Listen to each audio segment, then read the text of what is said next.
Breaking news. चांदसैली घाटात मोठी दरड, तळोदा धडगाव संपर्क तुटला, रस्ता सुरू होण्यासाठी 4 ते 5 दिवसाचा अंदाज। सातपुडा पर्वतरांगेतील चांदसैली घाटात शुक्रवारी मुसळधार पावसामुळे माकड टेकडीजवळ मोठी दरड कोसळून रस्त्यावर भले मोठे दगड पडल्याने तळोदा धडगाव मार्गावरील वाहतूक पूर्णपणे ठप्प झाली आहे। सुदैवाने कोणतीही जीवितहानी झाली नाही।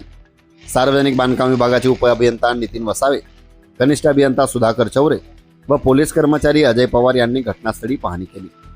मोठ्या दगडांमुळे व सततच्या पावसामुळे रस्ता तातडीने सुरू करणे शक्य नसून पूर्ण वाहतूक पूर्ववत होण्यासाठी 4 ते 5 दिवस लागू शकतात असा अंदाज व्यक्त करण्यात येत आहे। दरम्यान लहान वाहनांसाठी पर्यायी मार्ग तयार करण्याचे काम युद्धपातळीवर सुरू आहे।